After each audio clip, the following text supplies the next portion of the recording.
Yo, what's up, everyone? Welcome back to another episode of Unfucking Your CX. I am your host, Zach Hamilton, and look, it's a new year.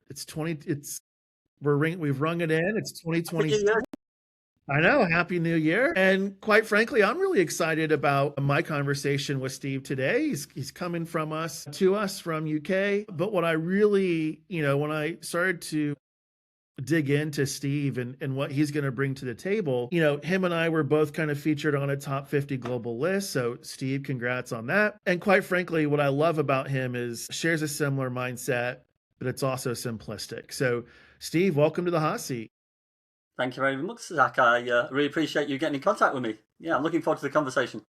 Yeah, absolutely. But Steve, before we jump into it, I just like to set the tone for where's this conversation taking place? Is it your favorite restaurant, pub? Are we at a football match? Like, where's this thing going down? I think this is taking place on a walk. I think I do lots of thinking when I'm walking my dogs. And I've been out on walks with friends before and having conversations.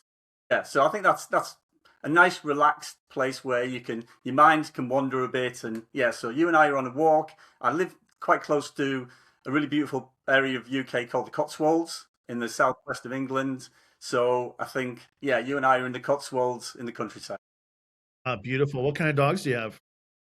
Oh, you're asking me now. I've got 4 dogs. They're kind of mixed. I've got a cockapoo, cavapoochon, Morkie, and some other one I can't remember. And I've got 5 puppies at the moment as well. So my youngest one has just had 5 puppies 2 weeks ago. So it's busy. Yeah, it's a dog. Ooh. It's a dog house. I was gonna say, wow, you probably have no sleep then. 5 puppies. Is it I'm harder? sleeping on the couch next to them every night at the moment. So yeah, Well, good. Wow, wow, good for you, man. I'm curious though. Do they get up more often than a baby?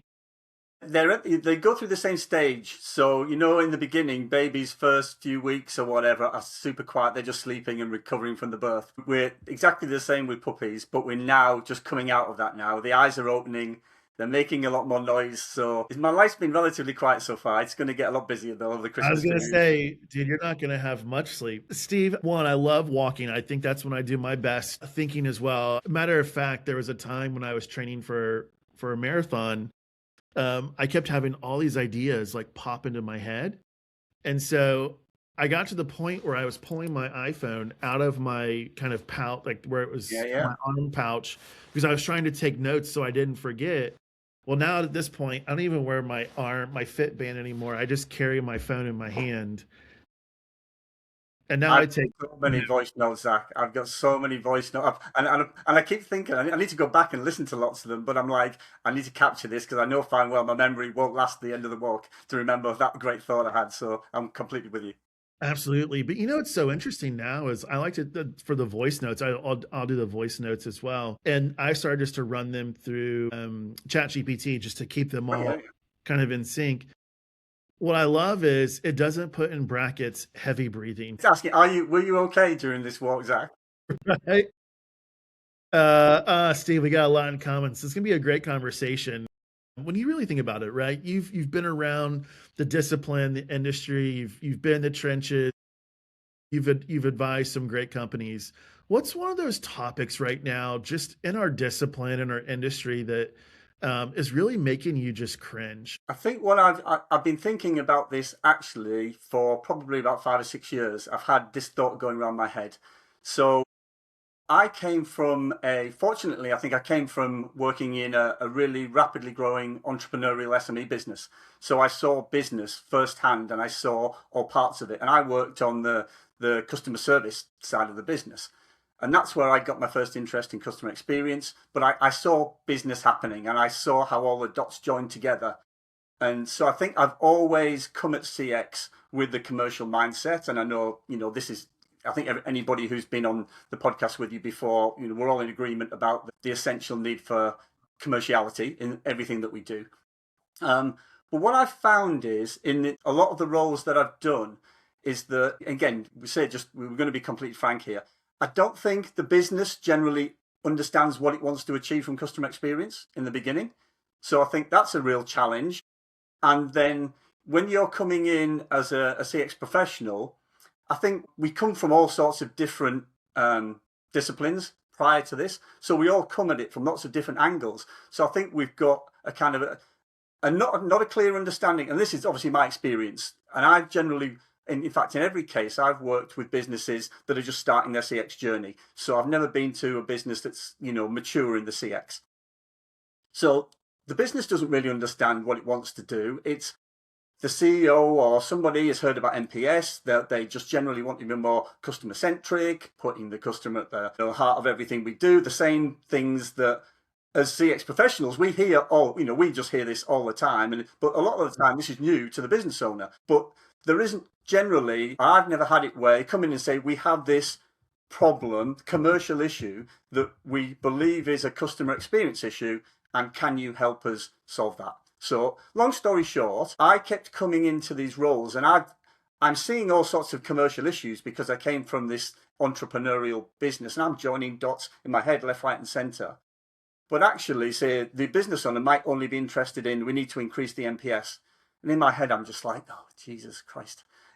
I can do so much more, but that's a challenging thing. And then I think what I also saw all the time is everybody in the business hasn't got the time or aren't given the time to engage as fully as is needed to make a really great CX strategy work.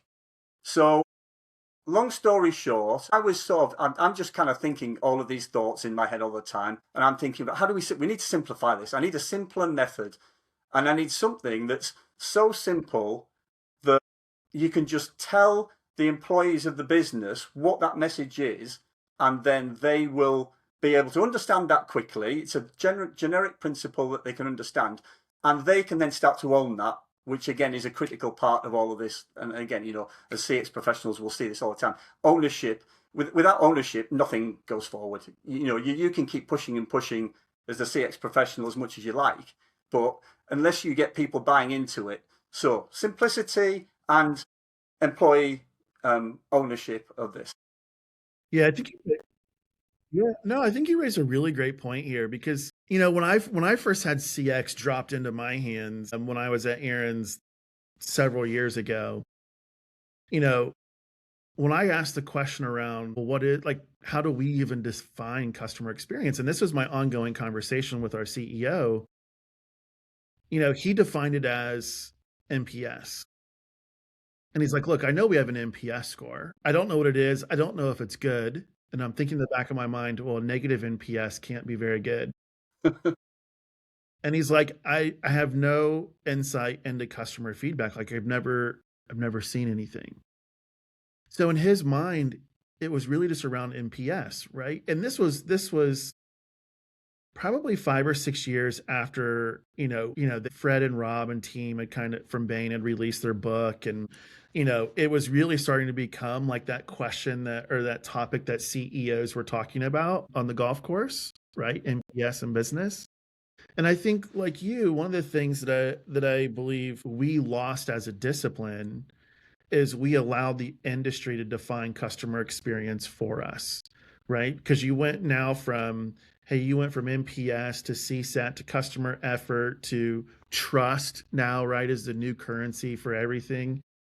And so ultimately, every single one of these SaaS platforms are creating marketing messaging that's going to resonate with the buyer, trying to differentiate themselves from their competitors. And then we latch on stupid shit like surprise and delight. Like, I don't even know what that is.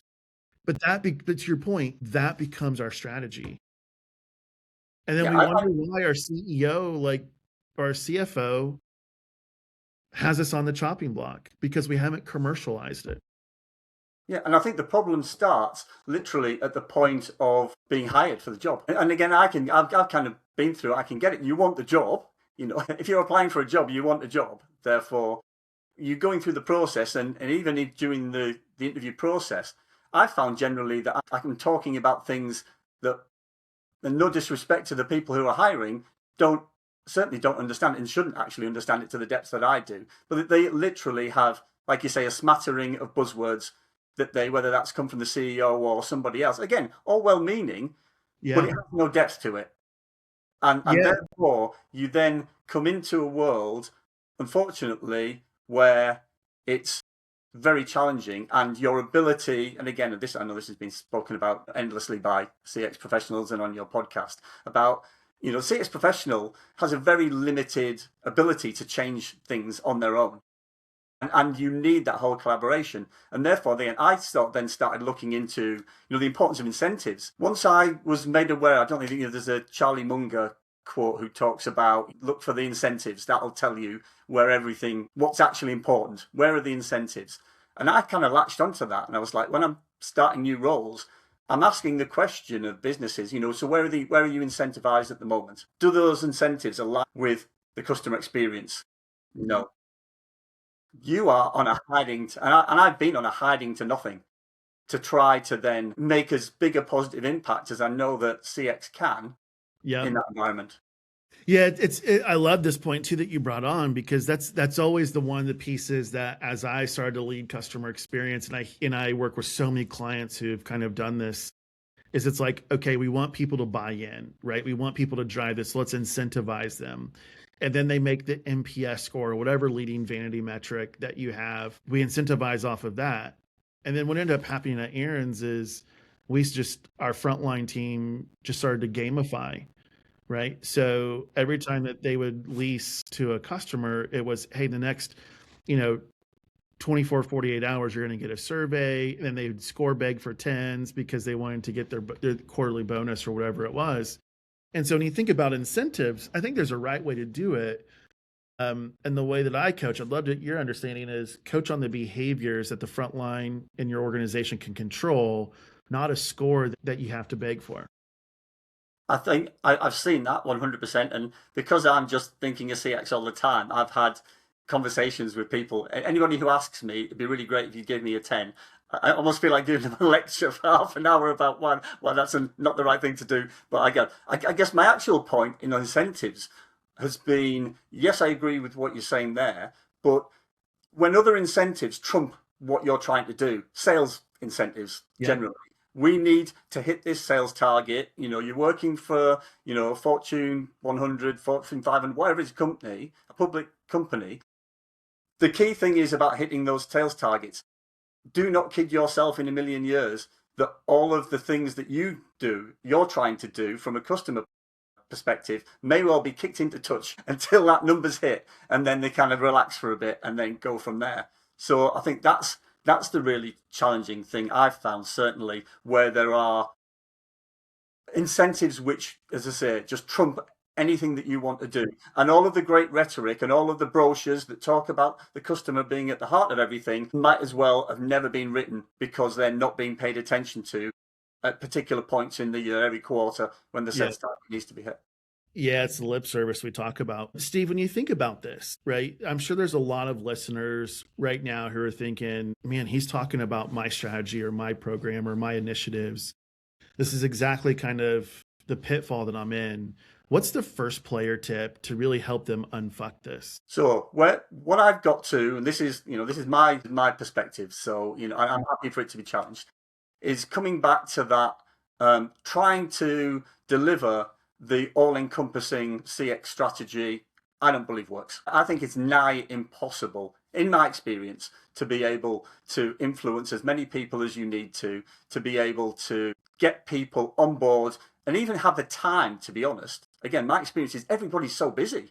Marketing's busy, sales, nobody's sitting around waiting for the CX guy to turn up, or girl to say, this is what we're going to do. So for me, it's all about how can you make it really small to start with. And again, bearing in mind my experiences coming into a business that hasn't got that CX history. So that I don't know about more mature businesses. So everything that I thought about is about how can I engage people quickly, and how can I do something in a specific way that tackles a specific problem. Because I had somebody who I follow on CX called Matt Watkinson. I'd encourage anybody to follow. A very thoughtful guy. He talks about, CX is a means, not an end. So you're not coming in to apply CX in some way to the business. You're looking for areas of the business where improving the customer experience is going to improve the commercial outcomes of the business. And therefore, you need to be very targeted. So I think I kind of fell upon expectation management, actually, as something which it just. I've read this book. This book is Yeah. incredible. This book is incredible. It's about employee. It's probably backwards there. You can't see it. It's about employee experience. I'll quote it by Tracy Myler and Matthew Wright. It's about employee experience, but if you replaced everything in there by saying customer and talk about expectation management within there, everyone's heard of expectation management and knows it. Literally, it's like the scales fell from my eyes about how important expectation management is. So I've sort of once I read that, this has just been buzzing around my head for a number of years, and I've thought about it. How do I create this really focused approach to CX that's tackling a particular problem? And I kind of arrived at the fact that expectation management or customer expectation alignment, so what the customer expects compared to what you actually give them, is disconnected a lot of the times, and margin is lost significantly from there. And I guess you sort of touched on sort of trust being spoken about a lot. Actually, it's a foundational part of creating trust in a very practical way. If I can, and the sort of phrase I've come up with is set expectations, meet expectations, repeat, and abbreviated to set, meet, repeat. So there's a very simple thing that everybody in the business can understand. Did we set a clear expectation at this particular point of the customer journey? Did we then operationally meet it? If we did, that's fantastic. We're now building trust. And we kind of say, I always like the analogy of a bank account. We're building, we're adding to the trust bank account. Every time we set an expectation and then we meet it.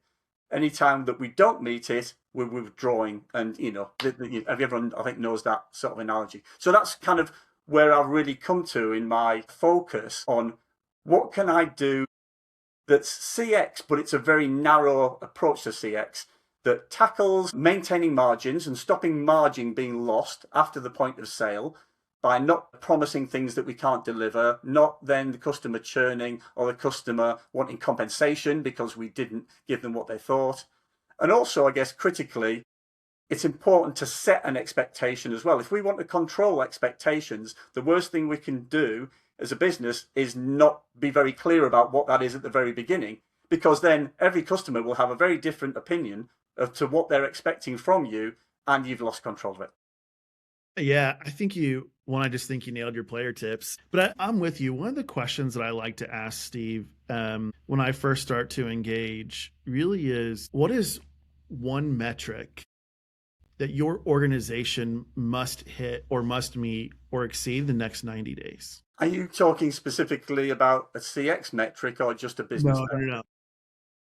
Then ultimately, as a CX leader, what I try to really look for is what are those customer frictions that are causing customers to abandon their carts?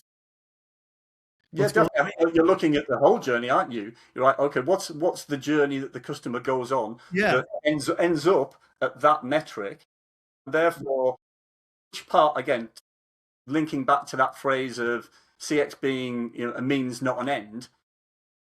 Is there a CX problem within that? Because there may not be. yeah, On the face of it, there might be, but you've got to start, I guess, digging deep, haven't you, and start to go through it piece by piece, yeah, taking your perspective as CX professional to understand parts of the journey and understand which parts of the journey may be impacting that end result from a CX perspective that other departments would have missed and wouldn't have even yeah. noticed. Yeah, spot on. Absolutely. And then to your point, the other piece of this is, now, how do I influence my cross-functional partner to want to take action, right? So then it is, how do I turn that customer friction into a business problem? Because if I go at them and say, you have a payment processing error. Okay, great. I know. But if I come to them and say, hey, look, I was just looking into it, and the trailing 4 weeks, you've actually lost 2,600 customers to this payment processing issue, which also left, $280,000 of revenue in their shopping cart. Now that becomes real. Now they can really start to prioritize what matters most.